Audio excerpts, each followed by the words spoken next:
meditar también sobre esta figura del Señor de la Paz, Jesús como el Señor de la Paz.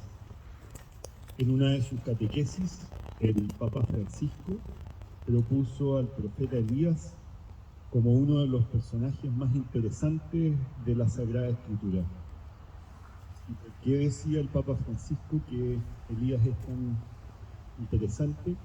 Decía él porque va más allá de los confines de su época. Y él hace recuperar también a ese Dios que traspasa el Antiguo Testamento al Nuevo Testamento. Elías, con su forma de ser, con su encuentro personal con Dios, permite ser un poco puente.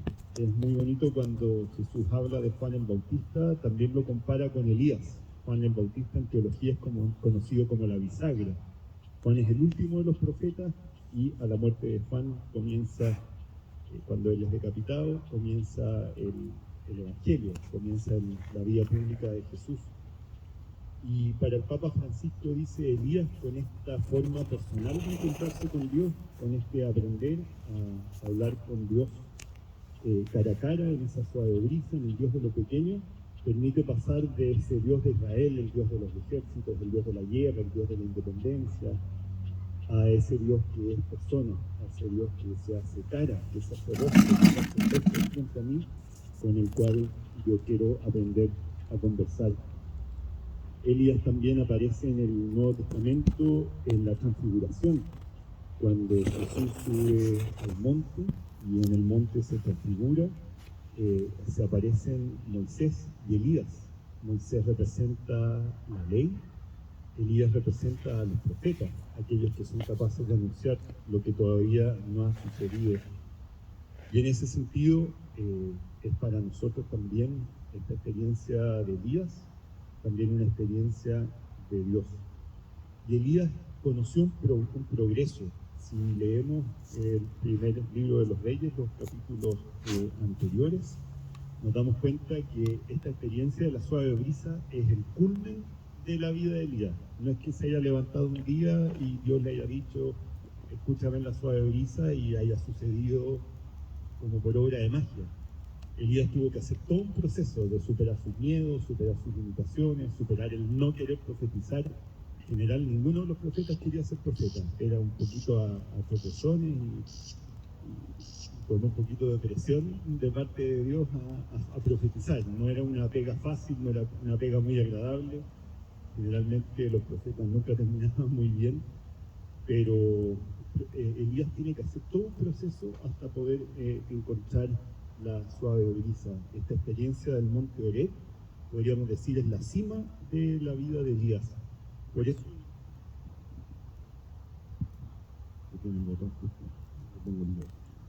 por eso es la experiencia para nosotros de no escuchar siempre a Dios, de no poder siempre encontrarlo, de no siempre poder hacer silencio, de no siempre poder tener paz. Es la experiencia normal de todos nosotros. Me pasa a mí, le pasa al Papa Francisco, le pasa a ustedes, nos pasa a todos. Todos tenemos la experiencia de que nuestra vida espiritual y nuestros anhelos espirituales se dan un encontronazo con la pared de nuestra humanidad. Y nos cuesta, y a veces yo también prefiero el Netflix, digamos, o ver una serie a hacer cosas más pías o más espirituales, porque a veces no tengo cabeza, no tengo mente, no tengo alma para otra cosa. Pero tenemos que darnos cuenta que Elías llegó a esa cima del monte Oreb después de hacer un proceso largo en su vida, y eso para nosotros también nos marca un horizonte. La vida espiritual es siempre un horizonte. La vida espiritual no es un anhelo de la voluntad de decir yo cambio aquí y ahora. Como cuando hacemos dieta y dices se acabó, voy a hacer una dieta y no sé qué, después nunca nos resulta. O decir no voy a fumar más. Y este va a ser el último pucho y lo apagamos.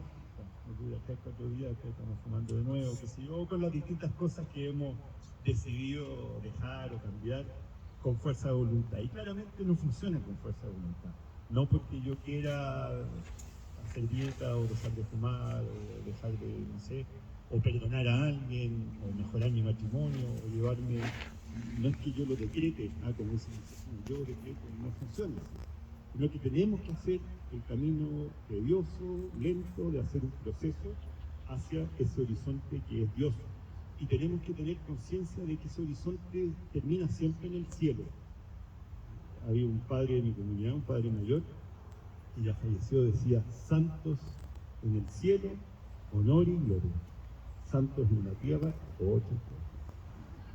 En el sentido de que ninguno de nosotros alcanza la cima de la santidad, ¿no? En el cielo, cuando contemplamos a Dios cara a cara, es cuando todo se cierra.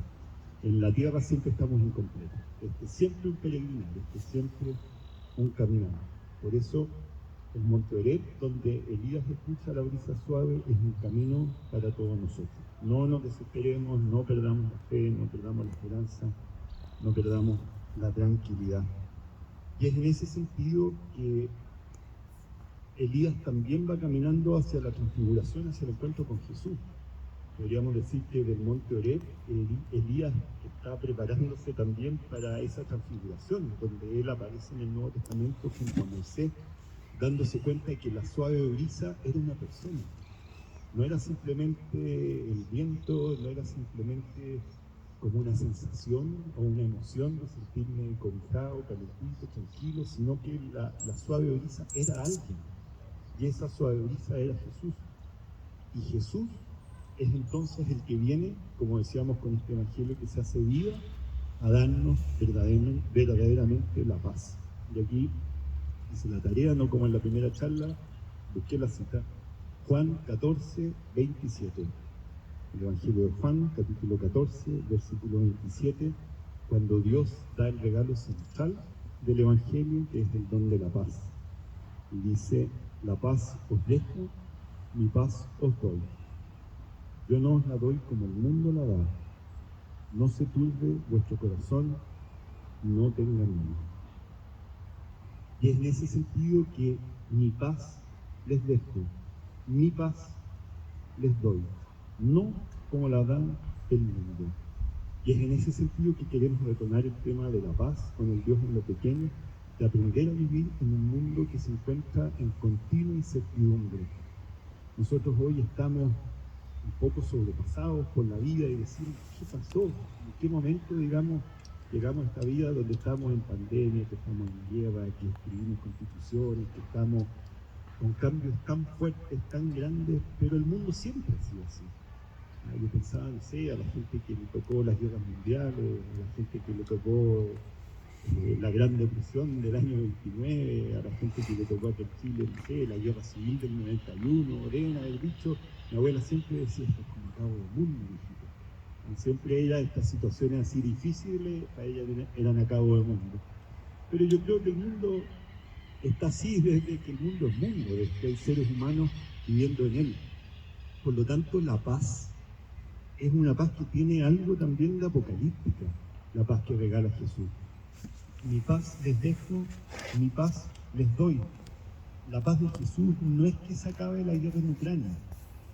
La paz de Jesús no es que la Constitución finalmente me guste y salgan los pajaritos y nos abracemos todos los chilenos. La paz de Jesús no tiene tanto que ver con reconciliarme con toda mi familia, o pagar todas mis deudas, o tener casa propia, o tener la jubilación que yo necesito. Esa no es la paz. Esa es la paz que da el mundo. Y muchas veces nosotros nos frustramos en nuestra experiencia de religión, en nuestra experiencia de fe, porque no encontramos la paz. Pero pensemos que la paz es pagar el auto, pagar la casa, pagar las deudas, irme de vacaciones, y esa no es la paz. Esa es la paz o la tranquilidad que experimenta el mundo, es la paz y la tranquilidad material. Es por eso que no podemos frustrarnos, o no debemos frustrarnos, o tratemos de no frustrarnos con las noticias, porque no tiene que ver con la paz de Jesús. Que el mundo esté patas para arriba, que estemos medio peleados los unos con los otros, que Chile esté en este pendulazo, digamos, donde las cosas son tan distintas a como estábamos acostumbrados, no tiene que ver con la paz de Jesús. Tiene que ver con la libertad del ser humano, tiene que ver también con experiencia que está haciendo el ser humano, digamos, de descubrirse a sí mismo, la experiencia que estamos haciendo en Chile de arreglar ciertas cosas y volvernos a entender, a comprender, a dialogar. Pero la paz que da Jesús es un don. Y por eso el mundo vuelve una y otra vez a la experiencia de guerra. cuando sucedió la Primera Guerra Mundial, el 14, cuando terminó, el 19 yo creo que fue, mucha gente dijo, nunca más va a volver a pasar, nunca más hasta el 42, que vino la Segunda Guerra Mundial, y el 45 la gente dijo, ahora sí que sí, nunca más. Y aquí estamos de nuevo. Aquí estamos de nuevo porque la experiencia de la paz conquistada a través de nuestras propias manos, a través de nuestras propias fuerzas, siempre tiene el rostro de la imposición, tiene el rostro de la guerra. Porque cuando yo te quiero imponer mi paz, significa que yo te quiero imponer mis ideas, mi sistema político, mi visión del mundo. Y esa paz es una paz donde hay ganadores y perdedores, donde hay vencedores y vencidos. Por lo tanto, nunca es paz verdadera, nunca es paz duradera. La paz de Jesús es siempre un don que regala Dios, nunca es una conquista del hombre. Esto lo vivimos también a nivel familiar. Muchas veces queremos que los hijos sean más católicos, que los nietos sean más católicos, queremos que los hijos vayan a misa, queremos que los hijos vivan como nos gustaría que vivieran, que se casen con la iglesia, que no convivan, etcétera, etcétera, etcétera, etcétera. Y creemos que la paz es que finalmente nos hagan caso. Y creemos que la paz es que finalmente se convenzan de que mi forma de pensar es la mejor. Y que deberían realmente descubrir, y que descubrir a Jesús es finalmente hacerme caso. Pero eso es hacerme caso, ¿no? Eso es entenderme a mí, que yo los convencí racionalmente o emocionalmente, o les hice un poco de manipulación emocional, pero eso no es la paz de Jesús, eso es convencimiento. El camino que hacen mis hijos, el camino que hacen mis nietos, el camino hacia descubrir a Dios, descubrir la fe, descubrir lo que significa el sacramento del matrimonio, tiene que ver con que ellos descubran algo mucho más profundo y que lo descubran ellos mismos. Volver a lo que hablábamos antes de ser evangelio vivo. No se trata con simplemente enojarse o decir que yo no te quería así, o esto no es lo que nosotros te enseñamos, o esto no es lo que nosotros queríamos para ti, sino que es tratar de ser evangelio vivo, vivir mi fe, mostrar mi fe, y para que ellos puedan descubrir qué es lo que Dios quiere de ellos, cuál es la plenitud que Dios quiere de ellos. Los hijos, los nietos, no son una prolongación de nosotros mismos. No por mucho que yo haya soñado una familia feliz, significa que eso sea ser exitoso. Ser exitoso significa que hemos tratado de hacer la voluntad de Dios y hemos descubierto en eso la felicidad. Es por eso que queremos aprender a descubrir esa paz que es un don, esa paz que no la conseguí yo con mi plata, con mi trabajo, con mi esfuerzo, esa paz que no la conseguí yo tratando de convencerte o de obligarte a que cumplieras lo que yo quiero, sino que esa paz que buscamos en el diálogo, que buscamos conversando, que buscamos entendiéndolo, que buscamos tratando de salir al encuentro el uno del otro.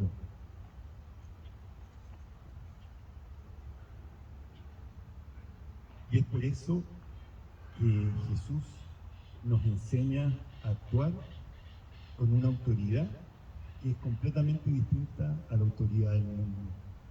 La autoridad de Jesús es fruto de la fuerza interior. Jesús fracasó estrepitosamente. Jesús, si hubieran hecho coaching hoy día, le hubiera ido mal en todo, ¿no? Porque todo el coaching para el liderazgo, el coaching empresarial, las preguntas poderosas, todo tiene que ver, digamos, con tomar decisiones aceptadas y ir ganando gente. Jesús hubiera reprobado todos los cursos de coaching de hoy. Porque la autoridad de Jesús no tiene que ver con convencer a otras personas. La autoridad de Jesús no tiene que ver con someter a otras personas, como era la autoridad de los fariseos, de los saduceos, de los escribas, de todos aquellos representantes del poder político y eclesial judío. La autoridad de Jesús no tiene que ver con Pilato, que la somete a través de su ejército y del poder romano, sino que la autoridad de Jesús tiene que ver con su fuerza interior. La autoridad de Jesús tiene que ver con la capacidad que él tuvo de conectar de manera personal con cada uno de los apóstoles y sacar lo mejor de ellos a través de un vínculo. Ayer fue divertido porque terminamos acá la oración de la cruz, volví a la casa, llegué ya como a las 8, cuarto para las 8. Estaban todos los padres en la televisión viendo Jesús de Nazaret. Hace 40 años que la vienen dando en el 7 del TVN, Jesús de Nazaret. Se dan cosas así. Entonces, y estábamos ahí, somos 5 en la casa, habíamos sido 4, estábamos ahí mirando. Y hay una escena muy bonita donde Jesús primero va a encontrarse con Pedro. Pedro está muy bien representado, bien bruto, bien enojón, no está ni ahí con Jesús, se enoja con su hermano, dice, otro santurrón, tú me traes todos estos santurrones a la casa, estoy aburrido de esta gente rara que tú me traes, y aquí me traes otro de estos santos. Decía, llévatelo, y no hay peces, y no hay pescado, y los romanos nos sacan toda la plata, decía, llévate a tu santo pueblo. Bueno, Jesús llega, habla con él y lo convence de que lo lleve a pescar. Pedro al final, ya un poco por cansancio, sube a Jesús al bote, va a pescar y sucede la pesca milagrosa. Vuelve Pedro callado, barco ahí cargado de pescado, y al llegar Mateo, el publicano, el recaudador de impuestos, se entera de que a Pedro le fue bien, así que va a cobrarle la parte de impuestos de esta tremenda pesca milagrosa que acaba de sacar. Pedro lo echa y le decía miserable, sanguifera, parásito, decía. Le dice de todo, Mateo se mata a la risa, y ahí Jesús se hace invitar a la casa de San Mateo, y le dicen, los primeros apóstoles, le dicen, ¿cómo vas a ir a su casa? Son puros pecadores, y Jesús va a la casa de San Mateo. Y Pedro, con otros pescadores, están en una puerta, en la ventana, viendo qué están pasando. Y en ese contexto, Jesús explica la parábola del hijo pródigo. Y habla de este hijo que se va, que malgasta toda la fortuna de su padre, y que después vuelve a la misericordia, y habla de este otro hijo, enojado por la misericordia de su padre, no teme.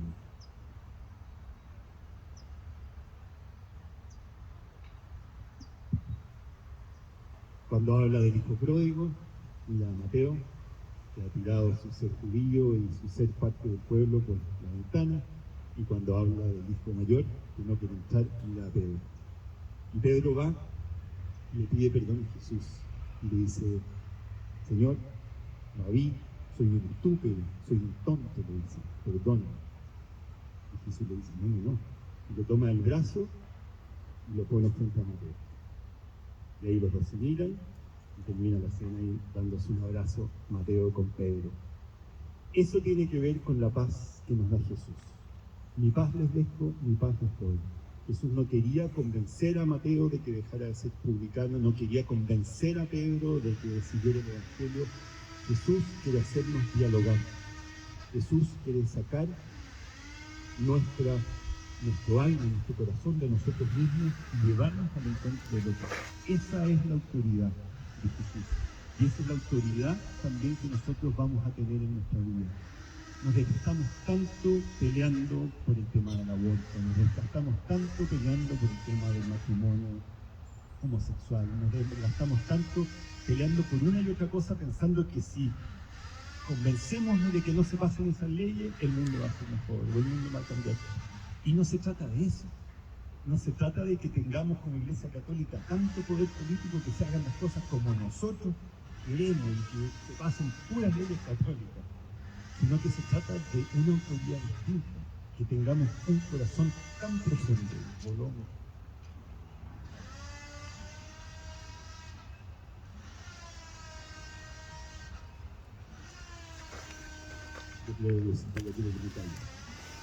Que tengamos un corazón tan distinto, que tengamos un corazón tan abierto, que podamos convencer al mundo con nuestra fuerza interior.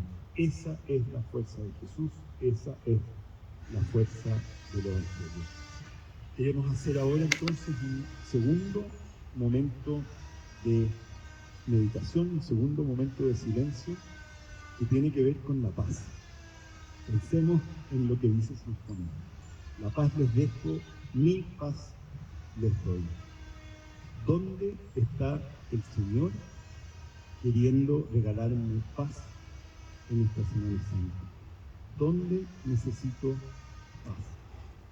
Y no paz, nuevamente, de pagar las deudas, de pagar el auto, de pagar la casa, de cocinarme. ¿Dónde necesito paz? En mi vida interior, en mi experiencia de relacionarme con Dios, conmigo mismo, con los demás. ¿Dónde necesito que Dios me regale esa paz que brota de su mundo interior? Vamos a escuchar ahora un canto para introducir este segundo momento de silencio, de reflexión, de meditación, que precisamente se llama Señor de la Paz.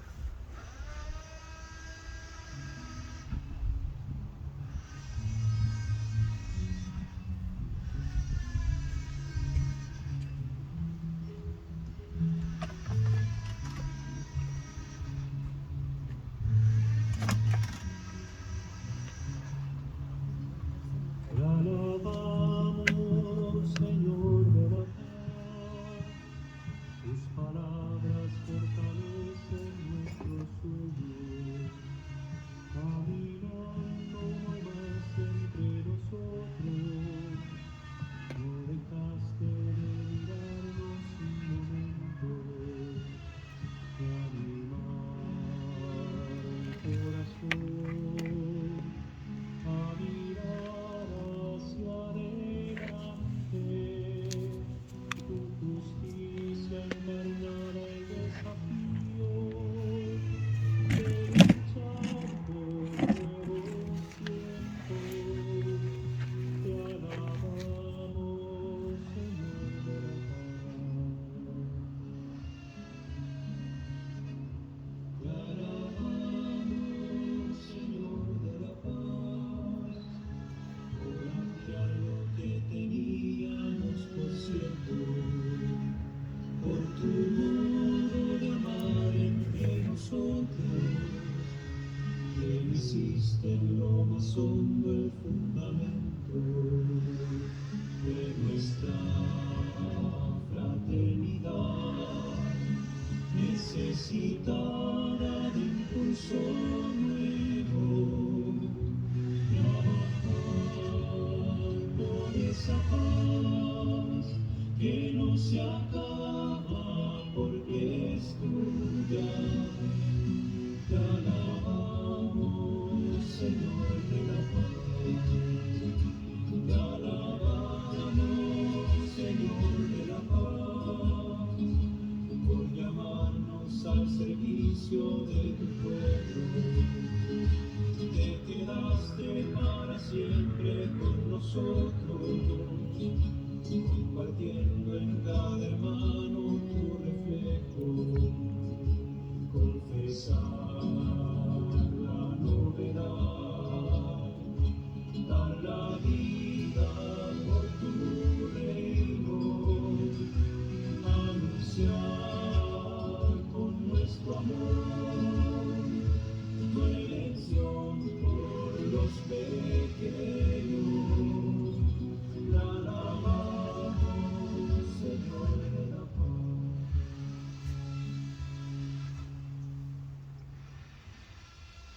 Nos tomamos ahora entonces otros 20 minutos de silencio, de conversación en pareja, como nosotros preferamos, para descubrir dónde el Señor nos invita a abrirnos a la paz, qué es lo que nos preocupa, nos quita la paz, qué es lo que nos angustia, dónde queremos que Dios nos regale su paz, no la del mundo, sino la que brota de su corazón.